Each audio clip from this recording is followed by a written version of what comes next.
morning, good evening, and wherever the sun may find you. My name is Walt, and this is Coffee and Concepts on Keystroke Medium.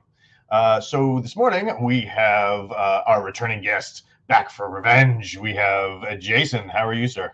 I'm good. How are you? I'm not caffeinated enough yet. Me neither. So what kind of caffeine are you imbibing today?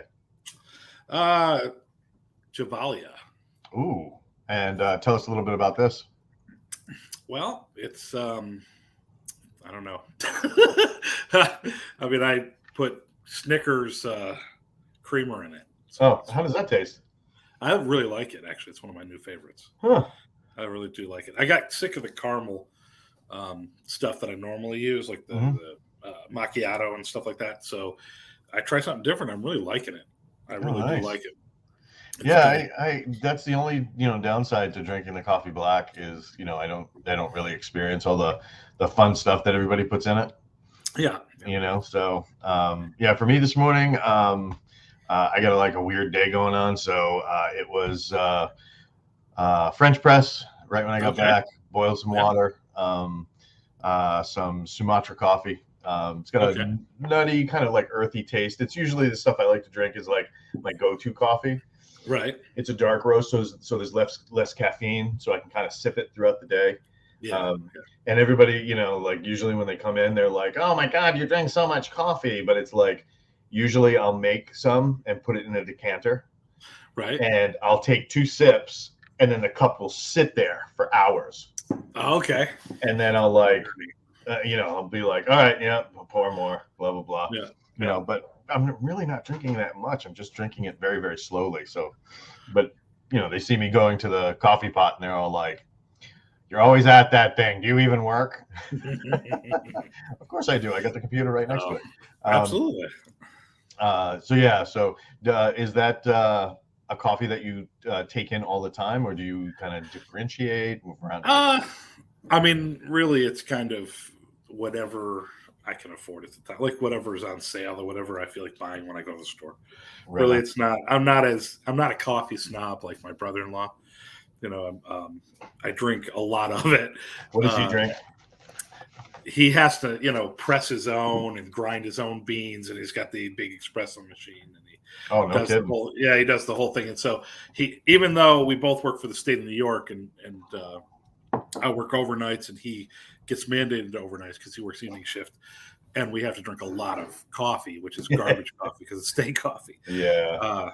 That's where the only time, and even then he's always complaining about it every time he's got to take a drink. He's like, "Oh, this coffee's terrible." I'm like, "Well, you don't have to drink it, snob." Yeah, why not pack a thermos? You'd think, right? Of course, then again, he'd probably drink it all up on his evening shift because we work 16-hour shifts a lot of times. Oh yeah, that's brutal. Brutal. Does he go for any of the high-end stuff, or he's just? Yeah. I mean, he orders it online. I'm not exactly sure what he orders, but he's like a connoisseur. That and cigars; those are like his big thing. Right on. I'm right there with you. Yeah. The stuff I really enjoy, as far as like the high-end stuff, is not so much the coffee type, but how it's made. Okay. So experiencing like the different ways people make coffee. That's what I really enjoy more than just because. When people are really kind and have been really kind in the show, and there's some people who have sent me stuff like Kopi Luwak and stuff like that, and I had one guy offer to send me a bag of Black Ivory, one of the more expensive coffees on the planet. I think it's up to it's up to several $100s a pound. Oh wow! It's very expensive. So it's made. Do you know what Kopi Luwak is? Is that the stuff that's made? The little monkeys. Yeah, the monkeys, right? Yeah. So they poop it out, right? Yeah. So think of that, except it's elephants. Oh, okay. Yeah. I'm good. I want to keep elephants where they belong. Yeah. Certainly their fecal matter over there. So but like I really enjoy. So for example, there's a great place in town, and though I am not a partaker of a hookah. They have like a big hookah section and blah blah blah. You go there, eat, awesome experience. But they have Turkish coffee, which I really enjoy. There's another place. There's a Rhode Island, where I live, has amazing food, and so there's a place that does Vietnamese coffees, which are absolutely fantastic. Oh wow, that sounds great. It's unbelievable. I had some Thai coffee. Yes. I was in England seeing my daughter. That was amazing.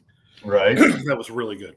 Yeah, I mean, oh God, it's really interesting to see the way different cultures actually interact with their coffee, and absolutely, it's just mind blowing. That, and my wife's a big tea connoisseur, so like we get to see that as well. Yeah. So yeah, it's pretty wild. But speaking of pretty wild, we have Death, book 1 in the Justice Cycle, coming back around now. When we spoke to you before, you had launched this book.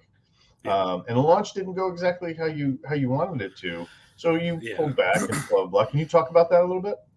Yeah, I mean, I'm new. I really didn't do much of a book launch. I just kind of put it out there. So I hired a guy, Michael Evan, to kind of help me get a feel for what was going on in the industry. So it's kind of a relaunch. It's more of a book event. So it's going to be on. I think it's what's the name of it's a Facebook page. I have to remember. Hold on, let me look it up.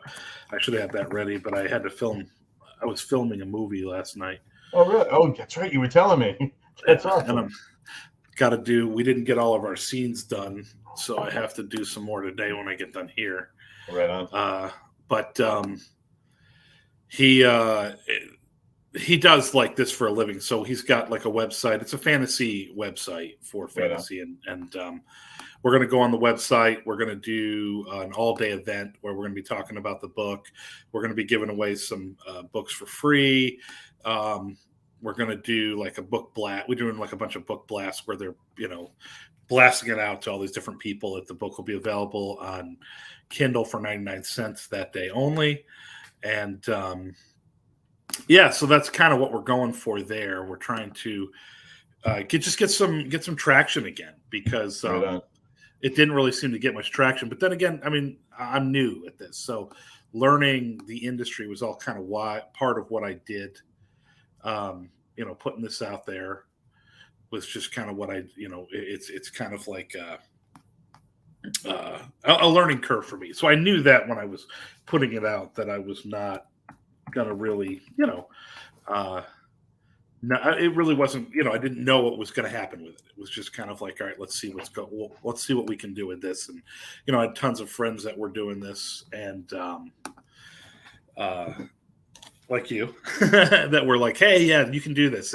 And so I probably didn't do enough research, and so I just kind of threw it out there. So we're doing like a relaunch in a way, because the book I've sold some copies. And over the last year, it's slowly risen a little bit. I think I just looked at my ranking. I think I was like 16,000 in paranormal or in fantasy, which isn't terrible, right. But it's slowly going up. I'm starting to get some more reviews. It's reviewed pretty well. I went on a lot more podcasts and blogs, and we're going to be promoting that on this site too, so you can go look at the interviews and whatnot, and put you up there too. So Coffee and Concepts will be promoted as well. Hey, look, you can check me out here. Yes. So that's kind of what we're going for. And then I've got a book signing in upstate New York at a small little place called the Book Tome in Moore and Afton, New York. It's a friend owns the bookstore. So are you going to be doing a dramatic read as well? Maybe. I'm going to be there for a while. So there's a possibility. Do you have a sword you can swing during this? I wish. No. I do have the training sword I bought when, you were sort of teaching me. I haven't really done much with that. I really need to. Yeah. But I've been wanting to actually, which is kind of funny. I have a friend who's a swordsmith, and so I've been kind of wanting to get my sword made, see if he could do it. Well, let me know. I know a lot of smiths. Do you? I do. I have a ridiculous addiction to steel. Ooh. So, nice. So the swords behind me are my working set. So right. Basically, when I train on cutting and stuff like that, that's the set I use. Right. And then I have my the set that I commissioned when I was younger. The smith was the smith was an apprentice at the time. So because I was 21 and broke, I was a soldier, so I didn't have any money. Of course. So I saved. Everybody, all my friends were like, "We're going drinking." I'm like, "No, I can't." So that set is now worth ridiculous amounts of money that he's a master smith. Wow. Yeah. Quintupled in price. Wow, that's crazy. Yeah, it's amazing. But so you let me know. I know a lot of people who craft steel. I would love to, because that's one of the things I really want to get done. I really want to get the sword made so that when I do go to places, I don't know if they'll let me bring it into cons, but when I do go to places, that I can bring that with me and show, like, hey, this is what the sword looks like in real life. Like, well, one of the things that those who've been following my stuff for any length of time knows that I'm heavily invested in martial arts. So I've been doing martial arts for decades. And we always advocate in the beginning, when you were doing blade work, to use a trainer, or something to simulate.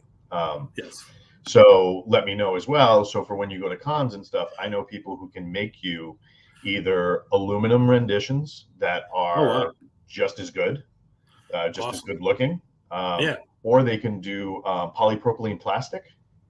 Wow. And when you hear polypropylene, you mean like the undershirt I wear in the winter? No, it's a type of plastic polymer, and it's ridiculously strong. And I know a couple of people that work in it and will create weapons to your specifications. That would be great, because I'm willing to pay money for something like that. We'll talk after the show. So, absolutely. What are some of the things that you learned during this process that you're now putting into practice? Well, advertising. Learning how to advertise, I guess, is kind of the thing. You do a lot more blog posts, you do a lot of, and I did some of that stuff, but really looking for more of that, and like doing a lot more of that. Finding, found those sites where they'll, for like $75 or whatever, they'll blast it out to like 500,000 people. And they, promotional, and now I get the emails from those sites, so I get to see what they're like, and they'll send out like, for 99 cents, and they'll give you like a list of books.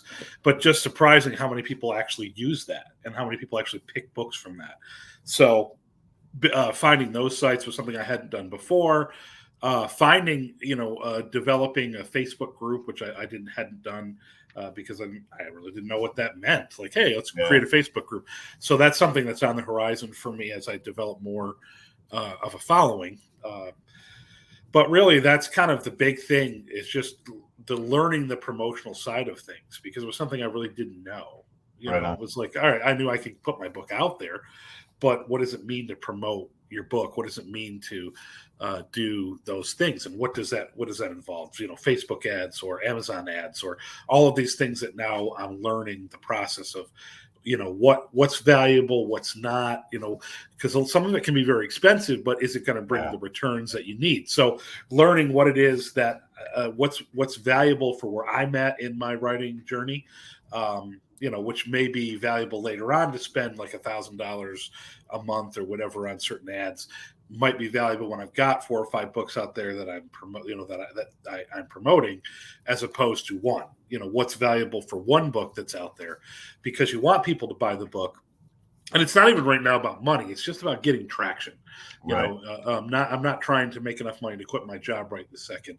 It's more of, let's get some traction. I want people to read the book, and nobody likes bad reviews, but any review is good, because you want people reading the book. And when nobody's reading the book, that's kind of what gets very frustrating. And how do you get it into the eyes of people? And that's kind of what I'm learning now, because I didn't know how to do that. And I still don't know really how to do that. That's why I hired a guy to help me, and you've been a big help. And we're going to move. I'm continuing to move forward. So one of the things that I've done differently over the last couple of months is I'm trying to put one day a week of we're gonna work on promoting. We're gonna work on learning the industry. We're gonna work on how am I gonna do this so that when book 2 comes out, I'm probably gonna do another. I'll do a launch of book 2, and then we'll give book 1 away for free probably at that point to get drum up some attention for book 2, which should be done as long as work doesn't kill me. By the end of the year. That's the goal. I'm about a third of the way through book 2. It's coming along nicely. It took me a while to kind of work out the outline for what I wanted to do for book 2, where I wanted book 2 to go, what I wanted it to look like. And I had to do some world building. So between book 1 and book 2, because like we had talked before, originally this was a comic book character. Right. So he had inhabited a completely different world than what works in a novel. So I had to change the world a lot and really just kind of establish how this world works and what's going to be happening in this world. And then once I had done that, it was like, how does he fit in this world? So that took me about a year after I finished book 1 to really kind of get all of that situated and then to start writing book 2. So book 2's been moving good now, but it took a little bit of time. And then sometimes, I don't know about you, some of the stuff I write is pretty dark. So getting in the headspace of where you're at with these characters, it drains me sometimes. So I'll write a scene and I'm like, that's a pretty awful scene. And I just had to imagine being somebody pretty awful. And that can take some toll on you. So you'll like sometimes I'll write a scene and I'll be like, I need a day to kind of cleanse my one of the best reviews I ever got was from one of our editors, and she wrote, "This is not something that needs to be changed, just a criticism. Your main characters, the ones we're supposed to care about, are terrible people, and I hope they fail." Yes, I love that. That's great. I was like, that is fantastic, exactly for what we're going for. But yeah, can you give us the elevator pitch of book 1 of the Justice Cycle? Yeah, give me a minute. Let me pull that back up. I had it ready here, and now I was ready to go. I could have been. I clicked out of this. But yeah, give me a second here. All good. There we go. We got it. All right. And of course, Amazon wants to sell you something. Yes. All right. In the normal, tranquil city of Binghamton, upstate New York, women are turning up dead. Murder is something every town experiences, but here in the country, 2 in as many days, it's frightening. Police detectives Jared Cadrette and Dana Campbell are tasked with finding the killer. But when a mysterious FBI agent from the big city shows up, they begin to realize that something far more sinister has come to their little town. As the war between the spirits of justice and injustice threaten to invade the earthly realm, and angels and demons battle, what began as a simple murder investigation will lead the 2 detectives into an unseen world that exists in the shadows, thrusting them into a supernatural war that has been raging for millennia. There you go. Nice. Yeah, Are you going to do a book trailer or something like that? Yes, I'd like to. I could help out, like in a world. In a world. Oh my God, that's awesome. In upstate New York. In upstate New York. When is the book going to launch again? The 29th, next Wednesday, the 29th. Nice, dude. You doing like a little launch party online, or are you guys going to do anything in regards? Yeah, that's where on that. I'm trying to remember what it is. The website that it's going to be on, Fantasy Writers Forever. Right on. It's that's what we're going to be doing it. And there's going to be. I'm going to give away a couple books. I'm going to take over for an hour. I'm going to take over for an hour, do some question and answering. If you have any questions about the book, about the world, about what's going on with justice, where it came from, anything you want to ask me within reason, I will answer. So that's what we're going to work with that, and then of course the book signing the week after. Oh, right on. Which hopefully will drum up some local. I'm trying to get some local attention because the book takes place here. So one of the things that a lot of people that I know that have read it from here have really liked is that, hey, you're using stuff that I see every day. Like I drive past that, where you killed somebody. When I tell people all the time, hey, I killed somebody over there. Hey, we killed somebody right there. Or that's where Jared died, or or whoever, what I'm saying. And so it's like, it's kind of cool when you're set it in your little area here that people in the area read it and they get to experience that. Like, I know what this is. So it becomes something more personal for them. So I'm trying to drum up some attention here to see if I can get some traction in this area. So maybe go into like a coffee shop or something like that and be like, hey, that's where so-and-so got murdered. I haven't. No. Watch the I should go to Oxford. I should go to Otsonengo Park and be like, hey, I killed somebody right there. Yeah, by the river down there. That's where I killed him. Right on. No, you don't need to call the cops. That would be great. Oh my God. Yeah. So periodically I'll sit in this one coffee shop in the town. It's early morning, and my friends who are police and detectives will come there and make fun of me. And I'll buy them coffee and tell them to shut up, and it all goes from there, right? But one day they brought somebody new. It was a new person to the detectives, and I didn't know this person. And the guy was like, "Oh, what are you typing?" I said, "Oh, I'm planning a murder." Right now, my friends who know that I'm writing are just like, "Oh yeah." He's just like, "Dude, did you catch that?" No, bro, we didn't catch a thing. Well, what happened? I think he's plotting a murder. He said, "What kind? Who says that out loud?" And then what's that about? Right. Eventually, the joke just failed, and he was like, whatever. But the initial look on his face was priceless. So, it's like when you go to the bank and they want to talk about the weather, but you ask them what their theme song is, and then they totally disconnect. Yeah, they're like, huh? That's hysterical. So if people want to find you on the internet, what's the best place to do that? jwkiefer.com. jwkiefer.com. And what can they get when they go there? They can sign up for my newsletter, which I'm trying to figure out how to make work better, because apparently it's not working at the moment. And they can have links to my books. They have my blog there. Occasional giveaways, and particularly once I start getting some T-shirts and mugs made, which I'm working on now. We'll do some. So join the mailing list. You can. Is that the Sword of Justice? That is the Sword of Justice. The one I'm trying to get made. I know somebody who could make this. I want it made really bad. You want it functional, or do you just want it as a piece to sit? Because functional is expensive.